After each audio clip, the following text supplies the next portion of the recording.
Price Lord. நம்முடைய ஆண்டவரும் அருமை இரட்சகரும் மீட்பருமான கர்த்தராகிய இயேசு கிறிஸ்துவின் இனிய நாமத்திலே உங்களுக்கு வாழ்த்து சொல்கிறேன். தேவனுடைய பெரிதான கிருபையினாலே இந்த நல்ல நேரத்திலும் தேவ சமூகத்திலே நாம் நிற்கத்தக்கதாக தேவன் நமக்கு பெரிதான கிருபையை கொடுத்திருக்கிறார். அவருடைய அன்பு, அவருடைய இரக்கம், தயவு இந்த நாள் வரைக்கும் நம்மை ஆசீர்வதித்து பலப்படுத்தி பாதுகாத்த கர்த்தர் நம்மோடு கூட இருக்கிறவராகவே இருக்கிறேன் என்று வாக்குத்தத்தம் செய்தவர். இந்த புதன்கிழமை மாலை வேளையிலும் அவருடைய பிதான கிருபையினாலே நாம் இந்த இடத்திற்கு வரும்படியாக தேவன் நமக்கு இந்த ஆயுசு நாட்களை கூட்டி கொடுத்திருக்கிறார். அது மட்டுமல்ல, அவர் நம்மோடு கூட இந்த உலகத்தின் முடிவு பறி நம் சகல நாட்களே அவரோட கூட உங்களுக்குள்ளும் இருக்கிறேன் என்று சொல்லி அப்படிப்பட்ட அந்த உண்மையுள்ள தேவனை, நன்மை செய்கிறவராய் சுற்றி திரிந்தவரை, பரிசுத்தமுள்ள மகிமையும் மகத்துவமானவரை, ஜீவ தேவனை நாம் நன்றி கலந்த இதயத்தோடு ஸ்தோத்தரித்து நாம் ஜெபிக்கலாம். ஜெபிப்போமாக. எங்களை நேசிக்கிற எங்கள் நல்ல ஆண்டவரே, கர்த்தராகிய இயேசு கிறிஸ்துவே, வானத்தையும் பூமியும் படைத்தவரே, சர்வ வல்லவரே, சர்வத்தையும் உண்டாக்கி உருவாக்கினவரே, எங்களை ஒருவருக்காய் மரித்து உயிர் தெழுந்தவரே, எங்களை பரிசுத்தப்படுத்துகிற உங்களுடைய அந்த பரிசுத்த இரத்தத்திற்காக நன்றி செலுத்துகிறோம்.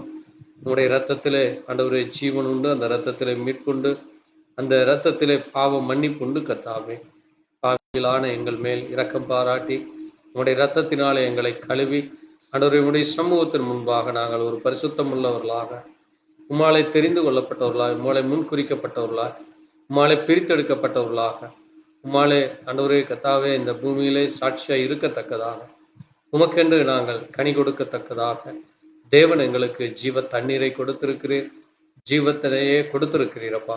அப்படிப்பட்ட உமக்கு நன்றி சொல்லி இந்த நல்ல வேளையிலே ஆண்டவரே கடந்த நாட்கள் முழுவதும் எங்களை காத்து இந்த புதிய மாதத்திலும் இந்த புதிய நாளிலே ஆண்டவரே இந்த புதன்கிழமை மாலை வேளையிலே உடைய சத்திய வார்த்தைகளை வாசிக்க, அதை தியானிக்க நீர் கிருபை கொடுத்தீர்.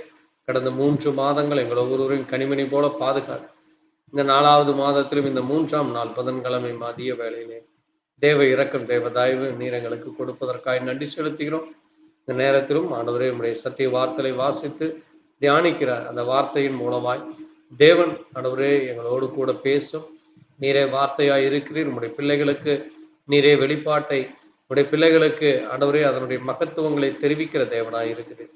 அப்படிப்பட்ட உமக்கு நன்றி சொல்லி உடைய பலத்த கரத்தில் ஒப்புக் கொடுக்கிற இதை கேட்கிற ஒவ்வொரு சகோதர சகோதரிலும் இன்னும் விசுவாசத்திலும் அன்பிலும் தைரியத்திலும் உம்மை நெருங்கும்படியாய், உமக்கென்று சாட்சியாக முன்குறிக்கப்பட்டவர்களாய், பரிசுத்தம் உள்ளவர்களாய், உடைய நித்திய ராஜ்யத்தின் பிள்ளைகளாக மாற தேவ இரக்கம் தொடர்ந்து ஒவ்வொருவருக்கும் கிடைக்கட்டும்.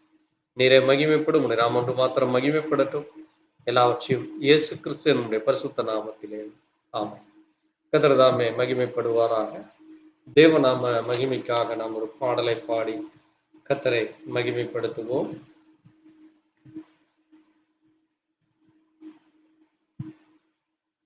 கிறிஸ்துவுக்குள் வாழும் எனக்கு எப்போதும் வெற்றி உண்டு என்கிற பாடலை பாடி கர்த்தரை மகிமைப்படுத்துவோம். கிறிஸ்துவுக்குள் வாழும் எனக்கு எப்போதும் வெற்றி உண்டு, கிறிஸ்துவுக்குள் வாழும் எனக்கு எப்போதும் வெற்றி உண்டு, வெற்றி உண்டு, வெற்றி உண்டு, வெற்றி உண்டு, நமக்கு வெற்றி உண்டு, வெற்றி வெற்றி உண்டு, கிறிஸ்துவுக்குள் வாழும் எனக்கு எப்போதும் வெற்றி உண்டு. என்னென்ன துன்பம் வந்தாலும் நான் கலங்கிடவே மாட்டேன், என்னென்ன துன்பம் வந்தாலும் நான் கலங்கிடவே மாட்டேன். யார் என்ன சொன்னாலும், யார் என்ன சொன்னாலும் நான் சோர்ந்து போக மாட்டேன், நான் சோர்ந்து போக மாட்டேன். கிறிஸ்துவுக்குள் வாழும் எனக்கு எப்போதும் வெற்றி உண்டு, கிறிஸ்துவுக்குள் வாழும் எனக்கு எப்போதும் வெற்றி உண்டு. சாத்தானின் அதிகாரம் எல்லாம் என் நேசர் பறித்து கொண்டார்.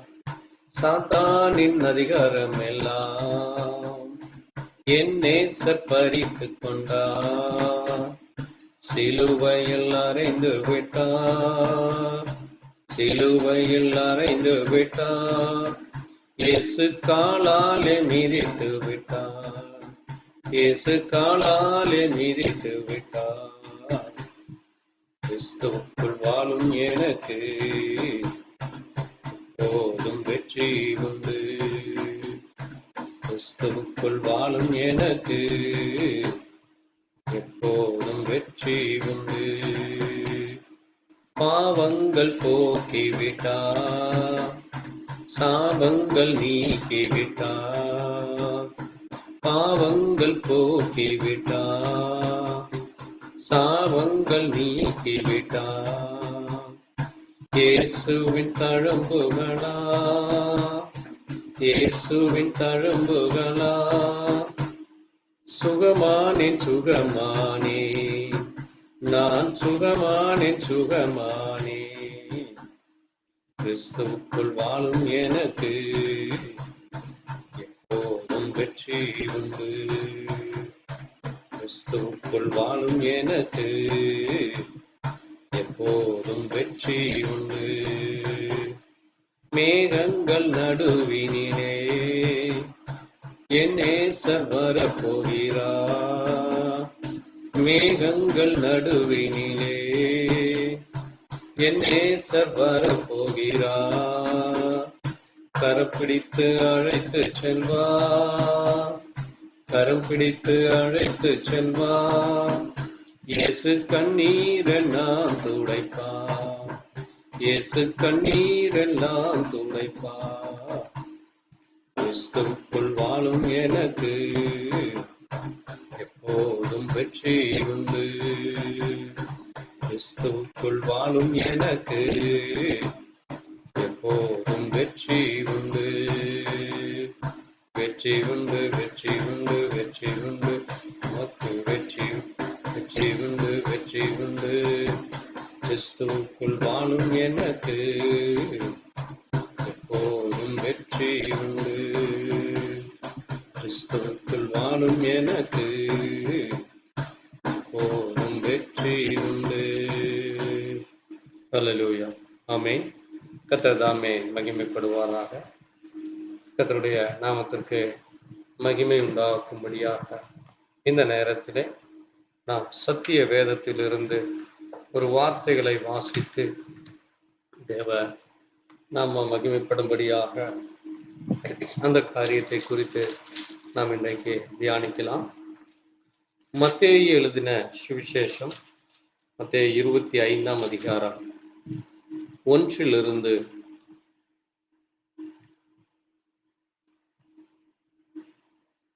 12 வரை நாம் வாசித்து தொடர்ந்து செய்திக்குள்ளாய் நாம் கடந்து செல்லலாம். மத்தேயு 25ஆம் அதிகாரம். அப்பொழுது பரலோக ராஜ்யம் தங்கள் தீவெட்டிகளை பிடித்துக்கொண்டு மணவாளனுக்கு எதிர்கொண்டு போக புறப்பட்ட 10 கன்னிகளுக்கு ஒப்பாயிருக்கும். அவர்களில் 5 பேர் புத்தியுள்ளவர்களும் 5 பேர் புத்தி இல்லாதவர்களுமாய் இருந்தார். புத்தி இல்லாதவர்கள் தங்கள் தீவெட்டியை எடுத்துக்கொண்டு போனார்கள், எண்ணெயோ கூட கொண்டு போகவில்லை. புத்தி உள்ளவர்கள் தங்கள் தீவெட்டிகளோடு கூட தங்கள் பாத்திரங்களில் எண்ணெயும் கொண்டு போனார்கள். மணவாளன் வர தாமதித்த போது அவர்கள் எல்லோரும் நித்திரை மயக்கமடைந்து தூங்கிவிட்டார். நடுராத்திரியிலே இதோ மணவாளன் வருகிறார், அவருக்கு எதிர்கொண்டு போக புறப்படுங்கள் என்ற சத்தம் உண்டாயிற்று. அப்பொழுது அந்த கன்னிகள் எல்லோரும் எழுந்திருந்து தங்கள் தீவெட்டிகளை ஆயத்தப்படுத்தினார்கள். புத்தி இல்லாதவர்கள் புத்தி உள்ளவர்களை நோக்கி, உங்கள் எண்ணெயில் எங்களுக்கு கொஞ்சம் கொடுங்கள், எங்கள் தீவெட்டி அணைந்து போகிறதே என்றார். புத்தி உள்ளவர்கள் பிரதியுத்தரமாக, அப்படியல்ல, எங்களுக்கும் உங்களுக்கும் போதாமல் இராதபடி நீங்கள் விற்கிற இடத்தில் போய் உங்களுக்காக வாங்கிக் கொள்ளுங்கள் என்றார். அப்படியே அவர்கள் வாங்க போன போது மணவாளன் வந்துவிட்டார். ஆயத்தமாயிருந்தவர்கள் அவரோடு கூட கல்யாண வீட்டுக்குள் பிரவேசித்தார்கள். கதவும் அடைக்கப்பட்டது. பின்பு மற்ற கன்னிகளும் வந்து, ஆண்டவரே, ஆண்டவரே, எங்களுக்கு திறக்க வேண்டும் என்றார். அதற்கு அவர், உங்களை அறியேன் என்று மெய்யாகவே உங்களுக்கு சொல்லுகிறேன் என்றார். மனுஷகுமாரன் வரும் நாளையாவது நீங்கள் அறியாதிருக்கிறபடியால் விழித்திருங்கள் என்றார் என்பதை நாம் வாசித்த வார்த்தைகளை கர்த்தர் ஆசீர்வாதத்தை கூட்டி தருவாராக. இந்த நேரத்திலே நம்முடைய தீர்க்கதரிசியிடத்திலே ஒரு கேள்வியானது, அநேக கேள்விகள் இதிலே கேட்கப்படுகிறது. அங்கே 10 கன்னிகைகள் என்பவர்கள் யார்? அந்த புத்தியுள்ள கன்னிகைகள் யார்? புத்தி இல்லாத கன்னிகைகள் யார்? எண்ணெய் என்றால் என்ன? அதுபோல அந்த தீவட்டி என்றால் என்ன? அங்கே மணவாளன் வருகிற அந்த நடு இரவை குறித்து இப்படியாக அநேக கேள்விகள் கேட்கப்படுகிறது. இன்றைக்கும் இதை குறித்து அநேகர் பிரசங்கித்திருப்பார்கள். ஆனால் இன்றைக்கு நாம் மிக முக்கியமாக ஒரு கேள்வி அவரிடத்தில் கேட்கப்பட்டதை குறித்து நாம் இன்றைக்கு தியானிக்க போகிறோம். அது, இந்த மணவாட்டி என்பவர் யார்? ஏனென்றால் இங்கே கன்னிகைகள் என்று சொல்லி இருக்கிறது. அப்படியானால் இந்த கன்னிகைகள் என்பவர்கள் வேறா, அல்லது இந்த மணவாட்டி என்று சொல்லுகிறார்களே அவர்கள் யார்? இவர்களுக்கும் அவர்களுக்கும் என்ன தொடர்பு என்று ஒரு கேள்வியானது கேட்கப்படுகிறது. ஏனென்றால் 10ஆம் வசனத்திலே அங்கே மணவாளன் வந்துவிட்டார், ஆயத்தமா இருந்தவர்களோ அவரோடு கூட கல்யாண வீட்டுக்குள் பிரவேசித்தார்கள் என்று சொல்லப்பட்டிருக்கிறது. வெளிப்படுத்தின விசேஷத்திலே நாம் வாசிக்கும் பொழுது அங்கே ஒரு முக்கியமான ஒரு காரியத்தை நம்ம அங்கே பார்க்கிறோம். வெளிப்படுத்தல் 22:17 ஆவியும் மணவாட்டியும் வா என்கிறார்கள், கேட்கிறவனும் வா என்பாராக என்று அங்கே சொல்லப்பட்டிருக்கிறது. ஆகவே ஆவியானவர் தன்னுடைய மணவாட்டியை வா என்று அவர் அழைக்கிறார், கேட்கிறவர்களும் வா என்பானாக என்று சொல்லப்பட்டிருக்கிறது. ஆகவே இன்றைக்கு இந்த முழு உலகத்திலேயும் தேவனுடைய சத்தமானது ஜனங்களுக்கு சென்று கொண்டு ஜனங்களை ஆயத்தப்படுத்தும்படியாக, ஆயத்தமாயிருந்தவர்கள் அவரோடு கூட பிரவேசித்தார்கள் என்று இங்கே நம்ம வேதத்திலே வாசிக்க முடிகிறது. ஆகவே இந்த மணவாட்டி யார் என்று, அவர்கள் எப்படிப்பட்ட காரியத்திலே ஆயத்தமாக இருக்க வேண்டும் என்று நாம் இன்றைக்கு தியானிக்க போகிறோம். அது மட்டுமல்ல, அங்கே வெளிப்படுத்தின விசேஷம் 19ஆம் அதிகாரத்திலே அங்கே நாம் பார்க்கும் பொழுது 7ஆம் வசனம் சொல்லுகிறது, நாம் சந்தோஷப்பட்டு களி கூர்ந்து அவருக்கு துதி செலுத்த கடவும், ஆட்டுக்குட்டியானவருடைய கல்யாணம் வந்தது, அவருடைய மனைவி தன்னை ஆயத்தம் பண்ணினால், சுத்தமும் பிரகாசமுமான மெல்லிய வஸ்திரம் தரித்துக் கொள்ளும்படி அவளுக்கு அளிக்கப்பட்டது. அந்த மெல்லிய வஸ்திரம் பரிசுத்தவான்களுடைய நீதியே. பின்னும் அவன் என்னை நோக்கி, ஆட்டுக்குட்டியானவரின் கல்யாண விருந்துக்கு அழைக்கப்பட்டவர்கள் பாக்கியவான்கள் என்று எழுது என்று அங்கே சொல்லப்பட்டிருக்கிறதை நாம் இங்கே வாசிக்க முடிகிறது. அப்படியானால் இங்கே ஆட்டுக்குட்டியானவருக்கு அங்கே கல்யாணம் வருகிறது, அவருடைய மனைவி அங்கே தன்னை ஆயத்தம் பண்ணினார் என்று நாம் அங்கே வேதத்திலே வாசிக்கிறோம். இங்கும் ஆண்டவர் சொல்லுகிறார், அங்கே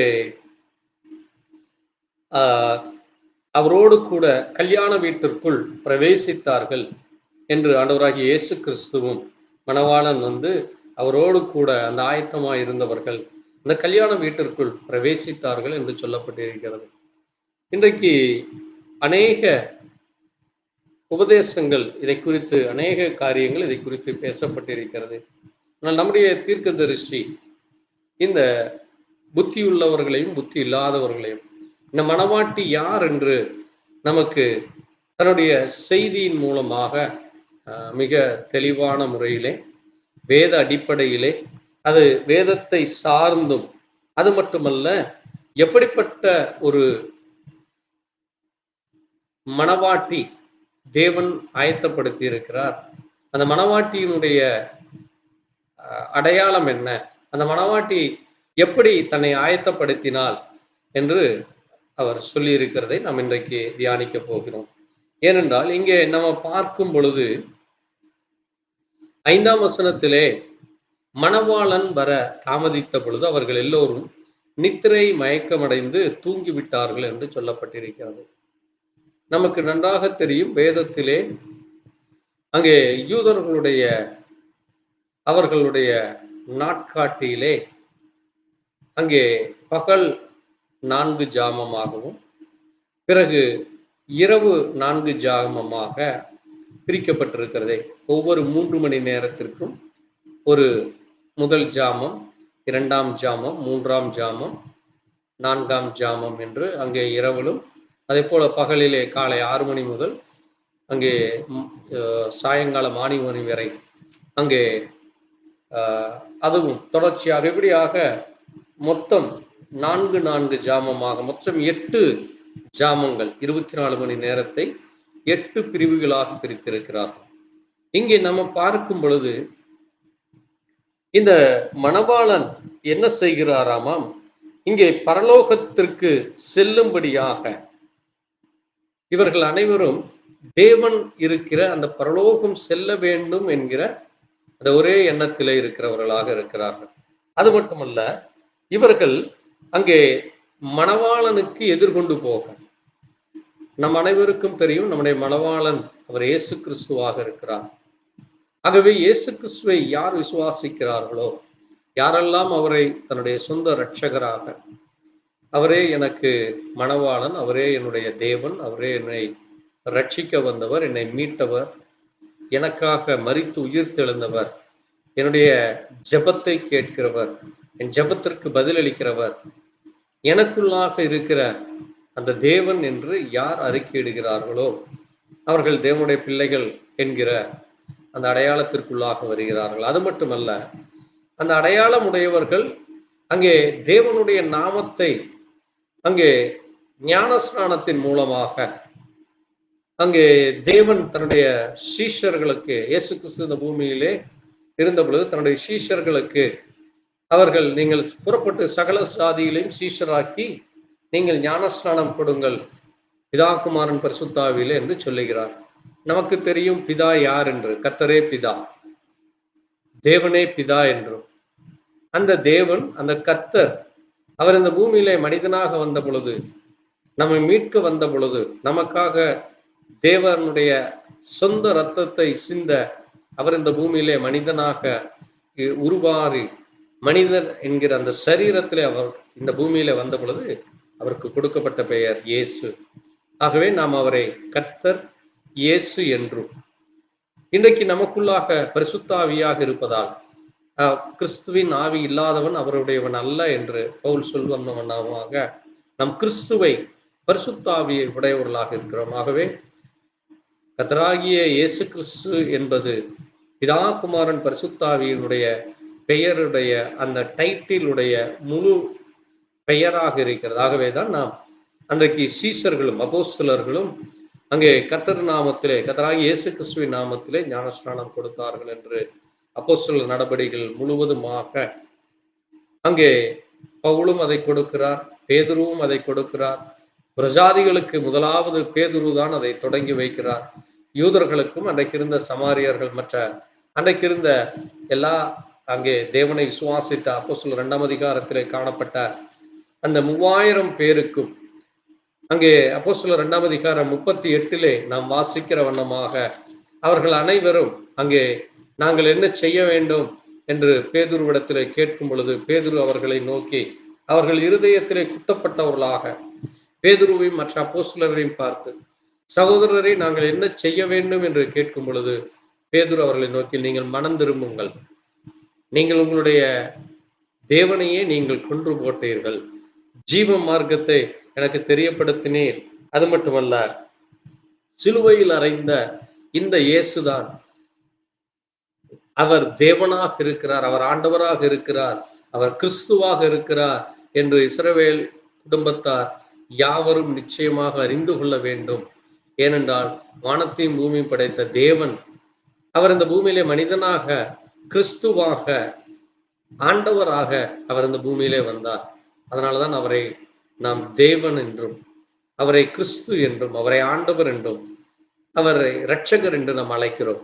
அந்த தேவனை நீங்கள் இயேசு கிறிஸ்து நாமத்திலே ஞானஸ்நானம் பெற்று பரிசுத்தாவின் வரத்தை பெறுங்கள். அந்த வாக்குத்தத்தம் உங்களுக்கும் உங்களுடைய பிள்ளைகளுக்கும், அது மட்டுமல்ல நம்முடைய தேவனாகிய கர்த்தர் வரவழைக்கும் தூரத்தில் இருக்கும் யாவருக்கும் உண்டாயிருக்கிறது என்று சொல்லுகிறார். ஆகவே அன்றைக்கு இருந்த அந்த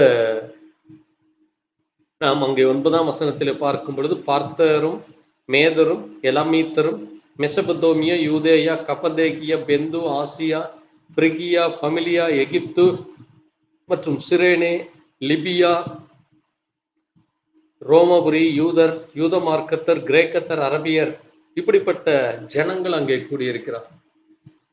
இவர்கள் எல்லோருக்கும், அது மட்டுமல்ல பிரஜாதிகளாகிய நமக்கும், இந்திய தேசத்தில் இருக்கிற நமக்கும் அங்கே பவுல் இந்த தூரத்திலிருந்து வரவழைக்கிற யாவருக்கும் என்று சொல்லி இருக்கிறார்.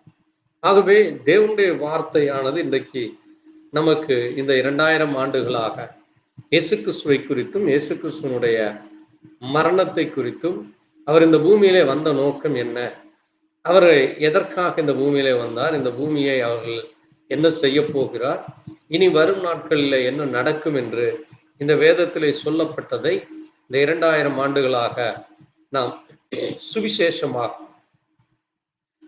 அங்கே நாம் செல்லுகிற சபையிலே அதை குறித்து பிரசங்கிக்கிற காரியங்களை, அதை குறித்து கேள்விப்படுகிற காரியங்களை குறித்து நாம் வேதத்தின் அடிப்படையிலே வேதத்திலே சொல்லப்பட்ட வார்த்தைகளை அங்கே பிரசங்கிக்கிற அந்த வார்த்தையோடு கேட்டு ஒப்பிட்டு பார்த்து அது சரியா இருக்கிறதா என்று நாம் கவனித்து பார்க்கிறோம். ஆகவேதான் பாருங்கள், இங்கே நாம் பார்க்கிற ஒரு முக்கியமான காரியம், இந்த ஜனங்கள் பரலோக ராஜ்யத்திற்கு செல்லுவதற்காக தங்கள் தீவட்டிகளை பிடித்து கொண்டிருக்கிறார்கள் என்று பார்க்கிறோம். நமக்கு தெரியும், தீவட்டி என்பது அது தேவனுடைய வார்த்தையாக இருக்கிறது. அது தேவனுடைய கர்த்தரே என் வெளிச்சம் என்று சொல்லுகிறார். வேதமே வெளிச்சம் என்று நாம் வாசிக்கிறோம். ஆகவே தேவனுடைய பிள்ளைகள் ஏதோ ஒரு மனித ஞானத்திலோ அல்லது ஏதோ ஒரு மனுஷர் சொன்னார் அல்லது என்னுடைய சபை சொன்னது, என்னுடைய ஸ்தாபனங்கள் சொன்னது என்று மனிதனுடைய வார்த்தையை நோக்கி பார்க்காமல் தேவனுடைய சத்திய வார்த்தையை அங்கே கைகளிலே பிடித்தவர்களாக அந்த சத்திய வார்த்தைகளை பிடித்து கொண்டு அங்கே பரலோக ராஜ்யத்திலே அந்த மணவாளனுக்கு எதிர்கொண்டு செல்லும்படியாக இந்த 10 கன்னிகைகள் புறப்பட்டார்கள் என்று சொல்லப்பட்டிருக்கிறது. இந்த 10 என்பது ஒரு அடையாளத்திற்காக கொடுக்கப்பட்டிருக்கிறது. ஏதோ ஒரு 10 பேர் மட்டும் செல்வார்கள் அல்லது ஒரு குறிப்பிட்ட நபர்கள் மட்டும் செல்வார்கள் என்றல்ல, அது ஒரு அடையாளத்திற்காக, அந்த கன்னிகைகளை குறித்தான ஒரு உதாரணத்திற்காக சொல்லப்பட்டிருக்கிறது. அந்த 10 பேரிலே நாம் பார்க்கும் பொழுது 5 பேர் புத்தி உள்ளவர்களும் 5 பேர் புத்தி இல்லாதவர்களுமாக இருந்தார்கள் என்று சொல்லப்பட்டிருக்கிறது. ஏன் அங்கே அவர்களுக்கு அந்த புத்தி இல்லை என்று சொல்லுகிறதற்கு மிக முக்கியமான காரணத்தை ஆண்டவர் விளக்கி சொல்லுகிறார். பாருங்கள், இந்த புத்தி இல்லாதவர்கள் தங்கள் கைகளிலே தீவட்டிகளை மட்டும் வைத்திருக்கிறார்கள். வேதத்தை குறித்து நன்கு ஆராய்ந்தறிந்து வேதத்திலே இன்றைக்கு அநேகர் நீங்கள் பார்க்கும் பொழுது வேதத்திலே எந்த ஒரு பகுதியையும் அவர்கள் மனப்பாடம் செய்கிறவர்களாக, அதை குறித்து தர்க்கம் பண்ணுகிறவர்கள், அதை குறித்து பேசும் பொழுது அங்கே வேதத்திலே மிகுந்த ஞானமுள்ளவர்களாக காணப்படுவார்கள். ஆனால் அவர்களுடைய பாத்திரங்களிலே, அவர்களுடைய வழிகளிலே, அவருடைய காரியங்களிலே நீங்கள் பார்க்கும் பொழுது பரிசுத்த ஆவியினுடைய அபிஷேகம் இல்லாதபடி பரிசுத்த ஆவிக்கு எதிர்த்து நிற்கிறவர்களாக காணப்படுகிறார்கள். ஏனென்றால் பழைய ஏற்பாட்டிலே நாம் பார்க்கும் பொழுது அன்றைக்கு இருந்த வேத பாரகர்களும் பரிசேயர்களும் சதுசேயர்களும், அது மட்டுமல்ல பிரதான ஆசாரியர்கள், அவர்கள் எல்லோரும் வேதத்திலே கற்று நன்கு அறிந்தவர்கள். ஆகவேதான் இயேசு கிறிஸ்து அங்கே சிறு வயது முதல் அவர்களோடு கூட வேதத்தை குறித்து பேசி வேதத்திலே சொல்லப்பட்ட வார்த்தைகளை குறித்து அவர் தர்க்கம் செய்கிறதை நாம் பார்க்க முடிகிறது. அவர்களும் அவரோடு கூட தர்க்கம் செய்கிறார்கள். ஆகவே வேதத்தை கையிலே வைத்திருப்பார்கள். ஆனால் அவர்கள் அங்கே இயேசு கிறிஸ்துவிற்கு அவர்கள் சொன்னது போல அவர்கள் பரிசுத்த ஆவிக்கு விரோதமாக எழும்பி நிற்கிறவர்களாக, தேவனுக்கு விரோதமாய் எழும்பி நிற்கிறவர்களாக இருப்பார். அதைத்தான் அங்கே அப்போஸ்தலர் 8ஆம் அதிகாரத்திலே நாம் அங்கே தேவ மனுஷனை அங்கே கொலை செய்யும் பொழுது அந்த கொலை செய்கிற இடத்திலே நாம் பார்க்கும் பொழுது அந்த தேவ மனிதனாகிய ஸ்தோத்திரம். அங்கே நீங்கள் வாசிக்கிற பொழுது நீங்கள் பார்க்கலாம், ஸ்தோவான் என்கிற தேவ மனிதன், நீங்கள் வாசித்தீர்களானால் இந்த ஸ்தோவான் அங்கே இஸ்ரவேலர் குறித்தும் இஸ்ரவேலர்களுடைய காரியங்களை குறித்தும் அங்கே எழுதப்பட்டிருக்கிறதை நம்ம பார்க்க முடிகிறது. பாருங்கள், இங்கே அப்போஸ்தலர் 7ஆம் அதிகாரத்திலே நம்ம ஒரு காரியத்தை நம்ம வாசிக்கிறோம். 51ஆம் வசனத்திலே ஸ்தோவான் சொல்லுகிறார், வணங்க கழுத்துள்ளவர்களே, இருதயங்களிலும் செவிகளிலும் விருத்த சேதனம் பெறாதவர்களே, உங்கள் பிதாக்கள் போல நீங்களும் பரிசுத்த ஆவிக்கு எப்பொழுதும் எதிர்த்து நிற்கிறீர்கள் என்று அவர் சொல்லுகிறார். பாருங்கள், அன்றைக்கு இயேசு கிறிஸ்துவை அவர்களுக்கு இயேசு கிறிஸ்துவுக்குள்ளாக பரிசுத்த ஆவியானவர் இருந்தார். ஆகவேதான் அவர் இயேசு சொல்லும் பொழுது கூட நானும் பிதாவும் ஒன்றாய் இருக்கிறோம். நமக்கு தெரியும் தேவன் ஆவியாய் இருக்கிறார். ஆவியான தேவனுக்கு ரூபம் இல்லை என்று நமக்கு தெரியும். ஆகவே தேவன் கிறிஸ்துவுக்குள்ளாக அந்த இயேசு என்கிற அந்த சரீரத்திற்குள்ளாக அவர் பரிசுத்த ஆவியாக இருந்தார். ஆகவேதான் அவர் இயேசு கிறிஸ்து ஞானஸ்நானம் பெறும் பொழுது அங்கே பரிசுத்த ஆவி ரூபத்திலே அங்கே அது புறா போல காணப்பட்டது என்று அங்கே யோவான் ஸ்நானகன் இயேசு ஞானஸ்நானம் பெற்ற பொழுது சாட்சி சொல்வதை பார்க்கிறோம். அவருக்கு யோவானுக்கு பரிசுத்த ஆவியானவர் ஒரு புறா இறங்குவது போல அவருடைய கண்ணுக்கு அது தென்பட்டதை நம்ம பார்க்க முடிகிறது. அப்படிப்பட்ட அந்த பரிசுத்த ஆவியானவர் இயேசு கிறிஸ்துவுக்குள்ளாக பரிபூர்ணமாக இருந்ததினால்தான் அன்றைக்கு இருந்த அந்த பிதாக்கள், அங்கே பிரதான ஆசாரியர்களோ வேதபாரகர்களோ பரிசேயர்களோ சதுசேயர்களோ அங்கே பரிசுத்தாவிக்கு எதிர்த்து நின்றார்கள். இயேசு கிறிஸ்துவுக்கு எதிர்த்து நின்று இயேசு கிறிஸ்துவை அங்கே தங்களுடைய இருதயங்களிலே அங்கே அவர்கள் சபித்தவர்களாக அவருக்கு விரோதமாய் நின்றார்கள். அதனாலதான் அங்கே 39ஆம் வசனம் அப்போஸ்தலர் 7:39 நம்முடைய பிதாக்கள் கீழ்ப்படிய மனதாயிராமல் இவனை தள்ளிவிட்டு தங்கள் இருதயங்களில் எகிப்துக்கு திரும்பினார்கள். மோசேக்கு விரோதமாக அவரை தள்ளிவிட்டு மோசேயை தள்ளிவிட்டு தங்கள் இருதயங்களில் எகிப்துக்கு திரும்பினார்கள். அது மட்டுமல்ல, ஆரோனை நோக்கி எகிப்து தேசத்திலிருந்து எங்களை அழைத்து கொண்டு வந்த மோசேக்கு என்ன சம்பவித்ததோ அறியோம் என்று சொல்லி அங்கே தங்களுக்குள்ளாக அங்கே விக்கிரகங்களை உண்டு பண்ணி அதை வணங்கினார்கள் என்று அங்கே நாம் பார்க்க முடிகிறது. பாருங்கள், இன்றைக்கும் அதை போலத்தான் இன்று ஜனங்கள் இங்கே இந்த புத்தி இல்லாதவர்கள் அங்கே கைகளிலே வேதத்தை வைத்துக் கொண்டிருக்கிறவர்கள், அந்த எண்ணெய் என்பது நம் அனைவருக்கும் தெரியும், அது பரிசுத்த ஆவியை குறிக்கிறதாக இருக்கிறது. ஏனென்றால் ஒரு தேவ பிள்ளைகளை அங்கே ராஜாவானாலும் சரி தேவ பிள்ளைகளானாலும் சரி அங்கே இஸ்ரவேலர்கள் எண்ணெயினாலே அபிஷேகம் செய்வதை நாம் வேதத்திலே வாசிக்கிறோம். ஆகவே எண்ணெய் அது பரிசுத்த ஆவிக்கு அடையாளமாக இருக்கிறது என்று எல்லோருக்கும் தெரியும். ஆகவே இந்த எண்ணெய் அங்கே பரிசுத்த ஆவியை அங்கே அவர்களுக்குள்ளாக அந்த பாத்திரங்களில் அவருடைய சரீரங்களிலே இல்லாததினால் அங்கே அவர்கள் அந்த எண்ணெயோடு இல்லாமல் வெறும் வேதத்தோடு மட்டும் செல்வதை பார்க்கிறோம். நமக்கு தெரியும், இந்த 2000 ஆண்டுகளாக வேதத்திலே வெளிப்படுத்தும் விசேஷத்திலே சொல்லப்பட்ட இந்த 7 சபை காலங்களுக்குள்ளாக இந்த 7 சபையிலே முதல் சபையாகிய அங்கே நமக்கு தெரியும் வேதத்திலே சொல்லப்பட்டிருக்கிற முதல் சபை என்பது அது அப்போஸ்தலனாகிய பவுல் காலத்திலே சொல்லப்பட்ட சபையாக இருக்கிறது. அது எபேசு சபை என்று நாம் பார்க்கிறோம். பிறகு 2ஆம் சபையாகிய சிமிர்னா சபை, அதற்கு தூதனாக இரினியேசும், 3ஆம் சபையாகிய பெர்கமுவிற்கு அங்கே மார்டினும், பிறகு தியாத்திரா சபைக்கு கொலம்பியாவும், அங்கே சர்தை சபைக்கு அங்கே மார்டின் லூத்தரும், பிறகு பிலதெல்பியா சபைக்கு வெஸ்லி என்று இப்படி தேவ மனுஷர்கள் இந்த 6 சபைக்கு இருந்தார்கள். இந்த லவோதிக்கா என்கிற இந்த கடைசி கால நம்முடைய சபைக்கு தேவன் நமக்கு ஒரு தீர்க்கதரிசி அனுப்பி இந்த வேதத்திலே சொல்லப்பட்ட எல்லா காரியங்களை குறித்து, சபை காரியங்களை குறித்தும், முத்திரைகளை குறித்தும், ஞானஸ்நானத்தை குறித்தும், இயேசு கிறிஸ்துவை குறித்தும், தேவனுடைய நாமத்தை குறித்தும், இன்னும் அங்கே ஏன் இந்த பூமியிலே பாவம் வந்தது, ஏன் இந்த பூமியிலே மரணம் வந்தது, ஏன் இந்த பூமியிலே இயேசு கிறிஸ்து அங்கே அவர் மனிதனாக பிறக்க வேண்டும், அவர் மரிக்க வேண்டும் என்கிற எல்லா காரியங்களையும் தேவன் அவரோடு கூட பேசி நமக்கென்று சத்தியத்தை அங்கே வேதத்தோடு ஒப்பிட்டு பார்த்து சொல்லக்கூடிய ஒரு தீர்க்கதரிசியை கர்த்தர் நமக்கு அனுப்பினார்.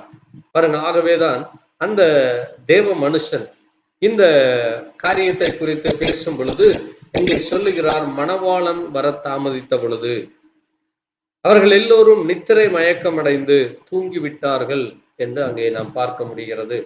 பாருங்கள், இந்த 2000 ஆண்டுகளாக இன்றைக்கு உலகத்திலே சுமார் 900 சபைகள் இருக்கிறது. தங்களை ஆதிசபை என்று சொல்லுகிற கத்தோலிக்க மார்க்கத்தில் இருந்து இன்றைக்கு பெந்தகோஸ்தை சபை என்று சொல்லுகிற இந்த பெந்தகோஸ்திலும் இன்றைக்கு ஆயிரக்கணக்கான பிரிவுகள், ஆயிரக்கணக்கான உபதேசங்கள்.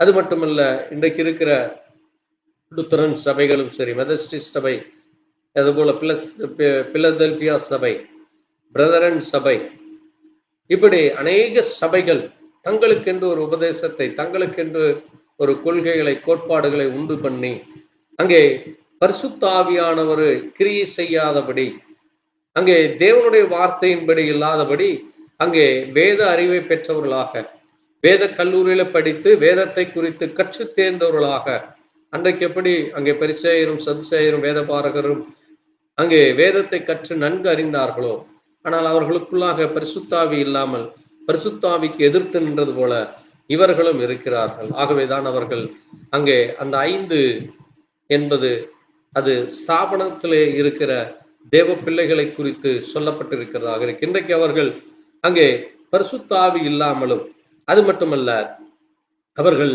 அந்த பரிசுத்தாவியினுடைய அபிஷேகம் இல்லாதபடி தாங்கள் பரிசுத்தாவியை பெற்றுக்கொண்டோம் என்று சொல்லுகிறார்களே தவிர அவருடைய ஜீவியம் என்பது ஒரு பெயரளவு கிறிஸ்தவர்களாக இருக்கிறது.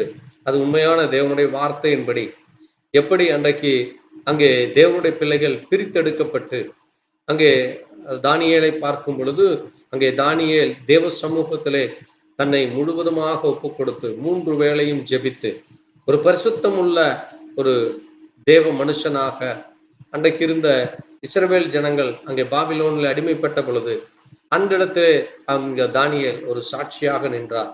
அதே போல அநேக தேவ மனுஷர்களை நாம் பார்க்கிறோம். அவர்கள் ஒவ்வொருவரும் அங்கே சாட்சியாக நிற்பதும் அங்கே தேவனுடைய வார்த்தையின்படி அங்கே பரிசுத்த பண்ணப்பட்டவர்களாக பரிசுத்தாவிக்கு பிரியமாக நடக்கிறதை நம்ம பார்க்க முடிகிறது. பிறகு இங்கே நாம் பார்க்கும் பொழுது இந்த புத்தி இல்லாதவர்கள் அவர்கள் தேவனுடைய வார்த்தையை அவர்கள் என்ன செய்யவில்லையாமாம், அங்கே எண்ணெயை கொண்டு போகாததினாலே அவர்கள் நித்திரை மயக்கம் அடைந்து அங்கே உறங்கி விட்டார்கள் என்று நம்ம பார்க்கிறோம். பிறகு நடுராத்திரியிலே என்று வேதத்திலே சொல்லப்பட்டிருக்கிறது. இந்த நடுராத்திரி என்பது இன்றைக்கு நம்முடைய இந்த கடைசி காலத்தை குறிக்கிறதாக இருக்கிறது. ஆகவேதான் நாம் இன்றைக்கும் கூட இயேசு கிறிஸ்துவினுடைய வருகை மிக சமீபமாகிவிட்டது. ஏனென்றால் இஸ்ரவேலர்கள் ஒன்று கூடிவிட்டார்கள்.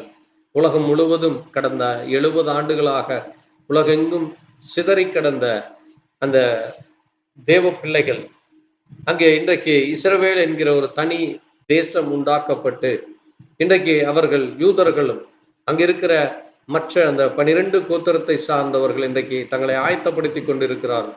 இன்றைக்கும் அங்கே ஜெருசலேமில் இருக்கிற அந்த புலம்பல் செவரிலே தங்களுடைய தலைகளை முட்டிக்கொண்டும் அங்கே தொடர்ந்து 24 மணி நேரமும் ஜெபித்து கதறிக்கொண்டு அங்கே தங்களுடைய பாவங்களை, தங்களுடைய மீறுதல்களை அறிக்கை செய்து கொண்டிருக்கிறார்கள். ஆகவே நமக்கு தெரிகிறது தேவனுடைய வருகை மிக சமீபமாக இருக்கிறது. அது மட்டுமல்ல, நம்மை சுற்றி நடக்கிற ஒவ்வொரு காரியங்களை நாம் பார்க்கும் பொழுது தேவனுடைய வருகைக்கு அது மிக சமீபமாக இருக்கிறது. இன்றைக்கு கூட காலையிலே நாம் பார்க்கும் பொழுது வேத வசனம் ஆண்டவர் இயேசு கிறிஸ்து அங்கே மத்தேயு 24ஆம் அதிகாரத்திலே அங்கே சீஷர்கள் கேட்கிறார்கள். அங்கே நாம் வாசிக்கும் பொழுது அங்கே சீஷர் இடத்திலே ஆண்டவரிடத்திலே சீஷர்கள் கேட்கிறார்கள். அவர் ஒலிவு மலையிலே உட்கார்ந்த பொழுது சீஷர் இடத்துல வந்து, இவைகள் எப்பொழுது சம்பவிக்கும், உடைய வருகைக்கும் உலகத்தின் முடிவுக்கும் அடையாளம் என்ன என்று சொல்லும் பொழுது அங்கே அநேகர் வந்து என் நாமத்தை தெரிவித்துக் கொண்டு நானே கிறிஸ்து என்று சொல்லி அநேகரை வஞ்சிப்பார்கள். இன்றைக்கும் அதுதான் நடந்து கொண்டிருக்கிறது. இயேசு கிறிஸ்துவின் நாமத்தை சொல்லி இயேசு கிறிஸ்து என்கிற பெயரிலே இன்றைக்கு ஏமாற்றுக்காரர்கள், நயவஞ்சகர்கள் இன்னைக்கு அநேகர் அதிகரித்திருக்கிறார்கள். ஏனென்றால் நமக்கு தெரியும் ஒரே ஒரு தேவன் தான், நமக்கு ஒரே ஒரு கிறிஸ்து தான். தேவன் ஒரு முறை மட்டுமே மரிக்க வேண்டும்.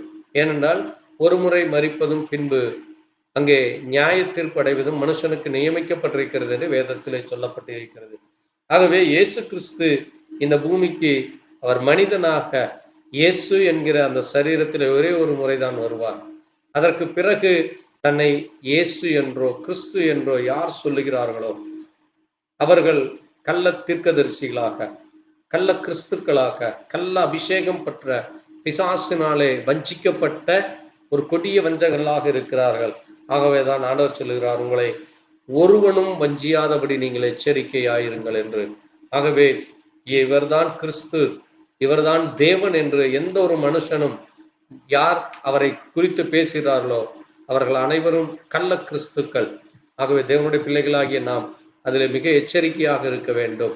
அது எந்த ஒரு தீர்க்கதரிசியானாலும் சரி, அல்லது எந்த ஒரு தனி மனிதனானாலும் சரி, தன்னை கிறிஸ்துவுக்கு சமமாக்கும் பொழுது அங்கே தேவனுக்கு விரோதமாக தேவ தூஷணம் சொல்லுகிற மனுஷனாக இருக்கிறார். ஆகவே நாம் அந்த காரியத்தில் மிக தெளிவாக இருக்க வேண்டும். ஏனென்றால் நமக்கு ஒரே ஒரு தேவன் உண்டு. அந்த தேவன் தான் 2000 ஆண்டுகளுக்கு முன்பாக மனிதனாக இந்த பூமியிலே இயேசு என்கிற பெயரிலே வந்து அவர் இன்றைக்கு பரிசுத்த ஆவியாக கிறிஸ்துவின் ஆவியாக நமக்குள்ளாக இருக்கிறார். ஆகவேதான் அவரை நாம் கர்த்தராகிய இயேசு கிறிஸ்து என்று சொல்லுகிறோம். அந்த நாமத்திலே தான் நாம் ஞானஸ்நானம் பெற்றுக்கொள்கிறோம். அது மட்டுமல்ல, ஆண்டவர் அங்கே சொல்லும் பொழுது பாருங்கள், யுத்தங்களும் யுத்தங்களின் செய்திகளையும் கேட்கப்படுவீர்கள், இவைகளெல்லாம் சம்பவிக்க வேண்டியதே. ஜனத்துக்கு விரோதமாய் ஜனம், ராஜ்யத்துக்கு விரோதமாய் ராஜ்யமும், பஞ்சங்களும் கொள்ளை நோய்களும் பூமி அதிர்ச்சிகளும் உண்டாகும் என்று சொன்னார். இங்கே சொல்லப்பட்ட காரியம் இன்றைக்கு ஜனத்துக்கு விரோதமாய் ஜனம், ராஜ்யத்துக்கு விரோதமாய் ராஜ்யங்கள் எழும்புவதை, அது மட்டுமல்ல இன்றைக்கு பஞ்சங்கள், பசி, பட்டினிகள் இன்றைக்கு அதிகரித்து கொண்டு வருகிறது தேசம் எங்கும். அது மட்டுமல்ல கொரோனா என்கிற கொடிய வியாதி, இப்படி அநேகம் காரியங்கள் கடந்த 10 ஆண்டுகளிலே இது அதிகமாக அதிகரித்து கொண்டு வருகிறது. ஆகவே தேவனுடைய வருகை மிக சமீபமாக இருக்கிறது என்பது இந்த வார்த்தை நிரூபிக்கிறது. அது மட்டுமல்ல, இன்று காலையிலே கூட அங்கே தைவானிலே மிக கடுமையான ஒரு நிலநடுக்கம் ஏற்பட்டது. அதுதான் பூமி அதிர்ச்சி என்று சொல்லப்பட்டிருக்கிறது. இப்படிப்பட்ட காரியங்கள் அங்கே இன்றைக்கு நம்மை சுற்றி இருக்கிறது.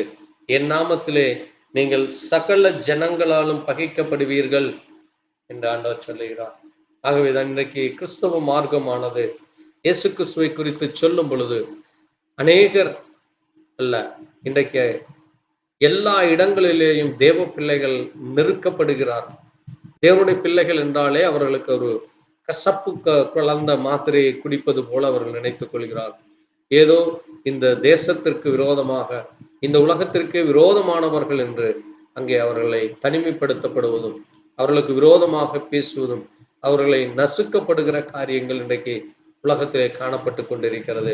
அது மட்டுமல்ல, அக்கிரமம் மிகுதியாவதினால் அநேகருடைய அன்பு தணிந்து போகும் என்றும், கள்ள தீர்க்கதரிசிகளும் எழும்பி அநேகரை வஞ்சிப்பார்கள் என்று சொல்லப்பட்டு இன்றைக்கு உலகம் முழுவதும் அநேக கள்ள தீர்க்கதரிசிகளும், கள்ள கிறிஸ்துக்களும், கள்ள போதகர்களும் எழும்பி தேவனுடைய வார்த்தையை சரியானபடி போதிக்காதபடி தங்களுக்கு பிரியமானதை போதித்து அங்கே ஒவ்வொருவரும் எப்படி வேண்டுமானாலும் நடந்து கொள்ளலாம், சபையில எப்படி வேண்டுமானாலும் இருக்கலாம், எப்படி வேண்டுமானாலும் பேசலாம் என்று சொல்லி அங்கே இயேசு கிறிஸ்து அன்றைக்கு அங்கே அவர் மரிப்பதற்கு முன்பாக எருசலேம் பட்டணத்திலே வந்த பொழுது, அங்கே தேவாலயத்திலே பார்க்கும் பொழுது அது முழுவதுமாக கல்லர் குகைகளாக இருந்தது என்றும், அங்கே ஆண்டவர் சொல்லும் பொழுது அங்கே நீங்கள் என்னுடைய வீட்டை நீங்கள் கல்லர் குகைகள் ஆக்கினீர்களே என்று சொல்லி அவர் சவுக்கு எடுத்து அடிப்பதை நாம் அங்கே பார்க்க முடிகிறது.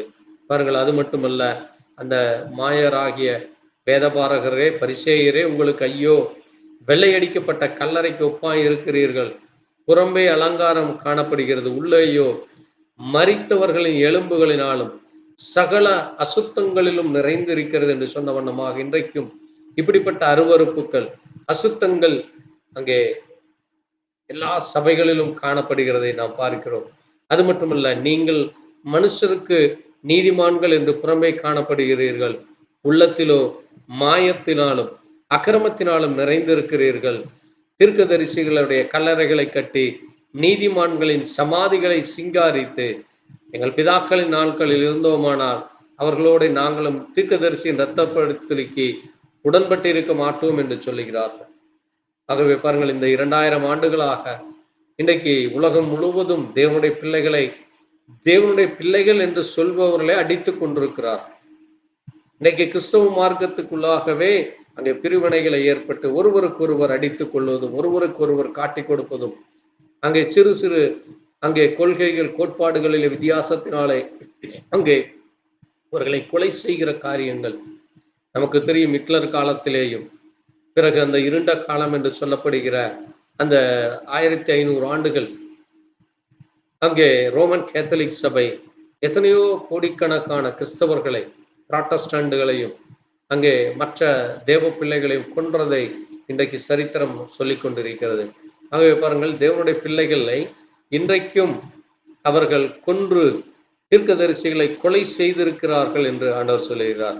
அவர்களை பார்த்து இயேசு சொல்லுகிறார், சர்ப்பங்களே, விரியன் பாம்பு குட்டிகளே, நரகாக்கினைக்கு எப்படி தப்பித்துக் கொள்வீர்கள் என்று சொல்லி இருக்கிறார். ஆகவே இன்றைக்கு காணப்படுகிற காரியமானது, தேவனுடைய வார்த்தையின்படி யார் ஜீவிக்கிறார், யார் தேவனுக்காக வைராக்கியமாய் பரிசுத்தமாய் இருக்கிறார், பரிசுத்த ஆவியானவரை பெற்றுக்கொண்டவர்களாக அவர்கள் பேசுகிற காரியங்கள், செய்கிற காரியங்கள் அது சத்தியத்தின்படி இருக்கிறதா என்று ஒவ்வொரு தேவ பிள்ளைகளும் அவர்கள் செல்லுகிற சபையிலே அங்கே தேவனுடைய வார்த்தையின்படி அதை பிரசங்கிக்கிறவர்கள் இருக்கிறார்களா, அது மட்டுமல்ல கேட்கிறவர்களும் அப்படி நடக்கிறார்களா என்று கவனிக்க வேண்டும். இன்னைக்கு அநேகர் அங்கே நாம் பார்க்கும் பொழுது அங்கே அக்கிரமம் மிகுதியாக காணப்படுகிறது. அது மட்டுமல்ல, அங்கே இடரல்கள் அடைந்து ஒருவரை ஒருவர் காட்டி கொடுத்து ஒருவரை ஒருவர் பகைக்கிற காரியங்கள் தான் இன்றைக்கு சபைகளிலே காணப்படுகிறது. ஆகவே இந்த மணவாளன் அங்கே அவர் வர தாமதிக்கிற நாட்களிலே காணப்பட்ட காரியம் தொடர்ந்து இன்றைக்கும் காணப்படுகிறது. ஆகவே இயேசு கிறிஸ்துவினுடைய வருகை அங்கே விரைவிலே இருக்கிறது என்று நாம் சொல்லிக் கொண்டிருக்கிறோம். பாருங்கள், இந்த புத்தி உள்ளவர்களை குறித்து நாம் பார்க்கும் பொழுது அவர்கள் அங்கே தங்கள் கைகளிலே எண்ணெய்களை வைத்துக் கொண்டிருந்தார்கள். அது மட்டுமல்ல, அவர்கள் ஆயத்தமானார்கள் என்று சொல்லப்பட்டிருக்கிறது. ஆகவே இதை கேட்டுக்கொண்டிருக்கிற நாம் ஒவ்வொருவரும் நாம் எவ்விதமாக நாம் ஆயத்தப்பட்டிருக்கிறோம் என்று ஒவ்வொரு நாளும் நம்மை நாமே வேதத்தோடு ஒப்பிட்டு நாம் பார்க்க வேண்டியவர்களாக இருக்கிறோம்.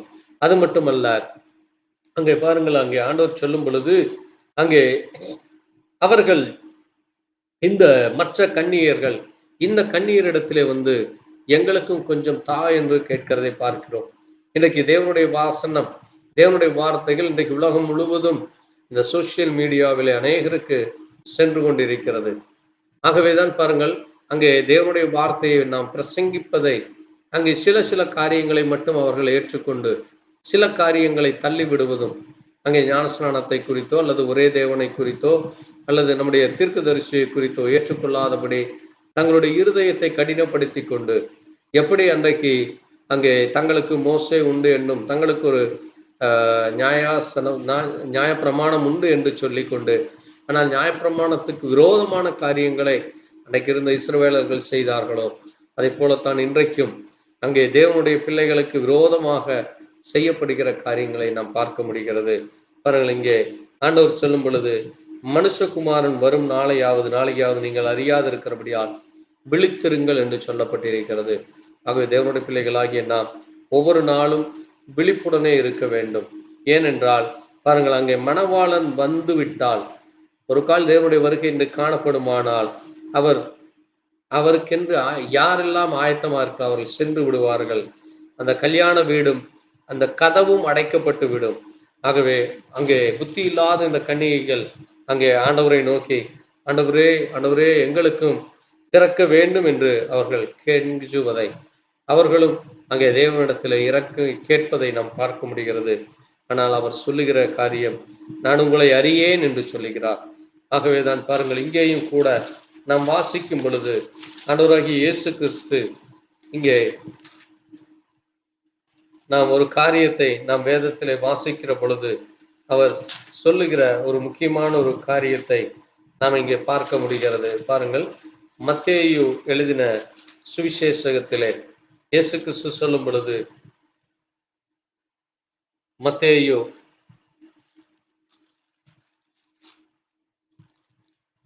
6ஆம் அதிகாரத்திலே ஆண்டவராகிய இயேசு சொல்லுகிற மிக முக்கியமான காரியத்தை நாம் பார்க்க முடிகிறது. பாருங்கள், அவரிடத்திலே அவர்கள் வந்து தேவனிடத்திலும் அங்கே தங்களுக்கு காரியங்கள் வேண்டும், எங்களுக்கும் அங்கே தேவனை குறித்து தேவனுடைய காரியங்களை குறித்து அறிந்து கொள்ள வேண்டும் என்று அவர்கள் விரும்பினார்கள். ஆனால் ஆண்டவர் இயேசு கிறிஸ்து அங்கே சொல்லுகிற ஒரு முக்கியமான காரியத்தை மத்தேயு 7ஆம் அதிகாரத்திலே அங்கே இயேசு ஒரு முக்கியமான காரியத்தை தன்னுடைய பிள்ளைகளுக்கு அவர்களுடைய ஜீவியம் எப்படி இருக்கும் என்று அவர் சொல்லுகிறார். பாருங்கள், 14ஆம் வசனத்திலிருந்து நாம் வாசிக்கும் பொழுது, ஜீவனுக்கு போகிற வாசல் இடுக்கமும் வழி நெருக்கமாயிருக்கிறது, அதை கண்டுபிடிக்கிறவர்களோ சிலர் என்கிறார். அது மட்டுமல்ல, கள்ள தீர்க்கதரிசிகளுக்கு எச்சரிக்கையாயிருங்கள், அவர்கள் ஆட்டுத்தோலை போர்த்தி கொண்டு உங்களிடத்தில் வருவார்கள், உள்ளத்திலோ அவர்கள் பட்சிக்கிற ஓநாய் என்று சொல்லுகிறார்.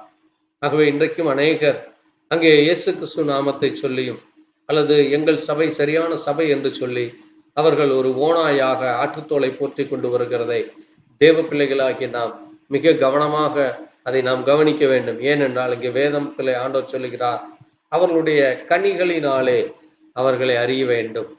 முட்செடிகளில் திராட்சை பழங்களும் முட்பூண்டுகளில் அத்திப்பழங்களையும் பறிக்கிறவர்களா என்று ஆண்டவர் கேட்கிறார். நல்ல மரம் நல்ல கனி கொடுக்கும், கெட்ட மரமோ கெட்ட கனி கொடுக்கும் என்று சொல்லுகிறார். அது மட்டுமல்ல, 21ஆம் வசனத்திலே, பரலோகத்தில் இருக்கிற என் பிதாவின் சித்தத்தின்படி செய்கிறவனே பரலோகத்தில் பிரவேசிப்பான, கத்தாவே கத்தாவே என்று சொல்லுகிறவன் பிரவேசிப்பதில்லை என்று ஆண்டவர் அவரை எச்சரிக்கிறார். இன்றைக்கு அநேகர் கத்தாவே கத்தாவே என்று சொல்லி ஒவ்வொன்றிற்கும் அவரை கூப்பிடுவதை பார்க்கிறோம். ஆனால் பாருங்கள், அங்கே அவர் சொல்லும் பொழுது அந்நாட்களில் அநேகர் என்று சொல்லுகிறார். ஏதோ ஒரு சிலரோ அல்லது ஒரு 10 பேரோ 20 பேர் அல்ல, அநேகர் என்று சொல்லுகிறார். எப்படி இருப்பார்களாமாம்? கத்தாவே கத்தாவே உமது நாமத்திலே தீர்க்க தரிசனம் உரைத்தோம் அல்லவா. இன்றைக்கு அநேகர் தீர்க்க தரிசனம் உரைக்கிறோம் என்று சொல்லுகிறார்கள். வேதத்திலே நமக்கு சொல்லி இருக்கிறது, ஒரு மனிதன் தீர்க்க தரிசனம் உரைத்தால் அது நிறைவேறாவிட்டால் அவனை கள்ள தீர்க்க தரிசி என்று சொல்லுங்கள், அவனை கல்லறிந்து கொலை செய்ய வேண்டும் என்று சொல்லுகிறார். அது மட்டுமல்ல, பாருங்கள், பிசாசுகளை துரத்தினோம் என்று சொல்லுகிறார்கள். அது மட்டுமல்ல, உமது நாமத்திலே அநேக அற்புதங்களை செய்தோம் அல்லவா என்று சொல்லுகிறார். அப்பொழுது ஆண்டவர் சொல்லுகிறார், நாங்கள் ஒரு காலம் உங்களை அறியேன், அக்கிரமம் செய்கைக்காரே என்னை விட்டு அகன்று போங்கள் என்று சொல்லுகிறார். ஆகவே பாருங்கள், இன்றைக்கு தேவனுடைய பிள்ளைகள் நீங்கள் எப்படி உங்களுடைய சபைகளிலே அங்கே நடக்கிற காரியங்களை குறித்து அங்கே இன்றைக்கு அநேகர் அங்கே சொல்லுகிற மிக முக்கியமான காரியத்தை நாம் பார்க்க முடிகிறது. அங்கே அநேகர் இன்றைக்கு தங்களுக்கும் பரிசுத்தாவி கிடைத்ததாகும், தாங்களும் அந்நிய பாஷைகளை பேசுகிறோம், நவமான பாஷைகளை பேசுகிறோம் என்று சொல்லி தீர்க்க தரிசனங்கள் உரைப்பதை, பொய்யான தீர்க்க தரிசனங்கள் உரைப்பதை, அங்கே அந்நிய பாஷைகளை பேசுவதை நாம் பார்க்கிறோம். ஆகவே பாருங்கள், ஆண்டவர் அவர்களை எல்லாம் பார்த்து அக்கிரமம் செய்கைக்காரரே என்று சொல்லுகிறார். என்னை விட்டு அகன்று போங்கள், நீங்கள் யார் என்று நான் உங்களை அறியேன் என்று சொல்லுகிறார். அவர்கள் அங்கே தேவநாமத்திலே நாங்கள் தீர்க்க தரிசனம் சொன்னோம், தேவனுடைய பெயரைத்தான் பயன்படுத்தினோம், தேவனுடைய நாமத்தினாலே தான் பிசாசுகளை துரத்தினோம், அவருடைய நாமத்திலே தான் அநேக அற்புதங்களை செய்தோம் என்று அவர்கள் சொல்வார்களாம். ஆகவே இதை கேட்கிற தேவ ஜனங்களே, உங்களுடைய சபைகளிலே, நீங்கள் செல்லுகிற இடங்களிலே, நீங்கள் பார்க்கிற நபர்கள் அவர்களுடைய ஜீவியம் எப்படி இருக்கிறது, அது வேதத்தோடு ஒத்துப்போகிறதா, அவர்கள் சொல்லுவது அது சரியா இருக்கிறதா, அவருடைய ஜீவியம் சரியா இருக்கிறதா என்று ஒவ்வொருவரும் கவனிக்க வேண்டியதாக இருக்கிறோம். ஏனென்றால் தேவன் ஒவ்வொருவரையும் நியாயந்திருக்க வருகிறார். அது மட்டுமல்ல, தன்னுடைய மனவாட்டியை அவர் பரிசுத்தத்திற்கென்று அழைத்து அந்த மனவாட்டி ஒரு பரிசுத்தமுள்ள ஒரு மனவாட்டியாக, சத்தியத்தை சத்தியத்தின்படி சொல்லுகிற ஒரு மனவாட்டியாகத்தான் அவர் அவர்களை ஆயத்தப்படுத்தி இருக்கிறார்.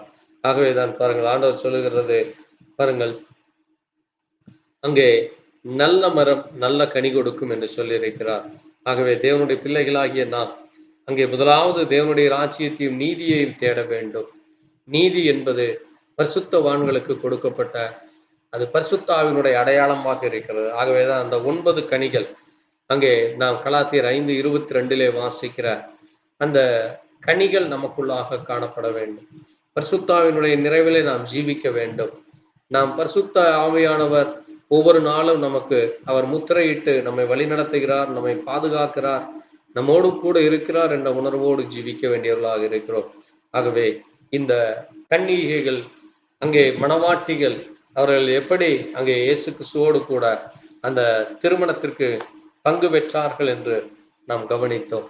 ஆகவே தேவனுடைய பிள்ளைகளாகிய நாமும் அந்த ஒரு பரிசுத்தமுள்ள ஒரு மணவாட்டியாக அந்த கல்யாண விருந்திலே பங்கு கொள்ள அங்கே மணவாட்டி தன்னை ஆயத்தப்படுத்தினாள் என்றும், அவளுக்குள்ளாக பரிசுத்தாவினுடைய வல்லமை, பரிசுத்தாவினுடைய கிரியைகள், பரிசுத்தாவினுடைய செய்கைகள் காணப்பட்டது என்று ஆண்டவர் சொல்லி இருக்கிறார்.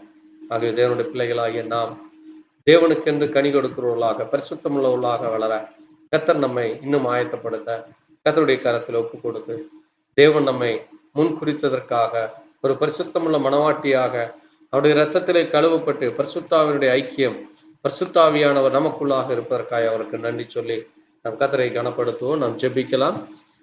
எங்களை நேசிக்கிற எங்கள் நல்ல ஆண்டவரே, கர்த்தராகிய இயேசு கிறிஸ்துவே, இந்த அருமையான சாயங்கால வேளையிலே ஆண்டவரே, இதோ மத்தேயு 25ஆம் அதிகாரத்திலே சொல்லப்பட்ட அந்த 10 கன்னிகைகளில் 5 கன்னிகள் புத்தியுள்ளவர், 5 கன்னிகள் புத்தி இல்லாதவர்களுமாக அவர்களுக்குள்ளாய் தீவட்டிகள் இருந்தது 2 பேரிடத்திலும். ஆனால் அந்த தீவட்டிக்கு தேவையான அந்த எண்ணெய் அவரிடத்தில் இல்லை. 5 பேரிடத்திலே தீவட்டியும் இருந்தது, எண்ணெயும் இருந்தது என்று பார்த்தோம்.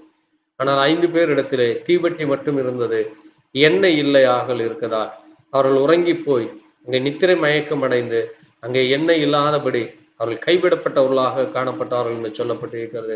ஆண்டவரே, நாங்கள் ஆண்டவரே, வெறும் சத்தியத்தை மாத்திரம், அங்கே வேதத்தை மாத்திரம் பார்க்காதவர்களாக ஜீவியமானது ஒரு பரிசுத்தமுள்ள ஜீவியமாக இருக்க, ஒரு உண்மையுள்ள ஜீவியமாய் இருக்க, பரிசுத்தாவினுடைய நிறைவு எங்களிலே காணப்படத்தக்கதாக, பரிசுத்தாவியானவருக்கு பிரியமாய் நடந்து கொள்ள, அவர் அக்கிரமம் செய்யக்காரரே என்று சொல்லாதபடி, என்னாலே முன் குறிக்கப்பட்டவர்களே அங்கே நீங்கள் வாருங்கள், ஆவியானவர் அங்கே ஆவியானவரும் மணவாட்டியும் வா என்று அழைக்கிறது, மணவாட்டியும் வா என்று தன்னை அழைப்பாளாக என்று சொல்லப்பட்டிருக்கிறது.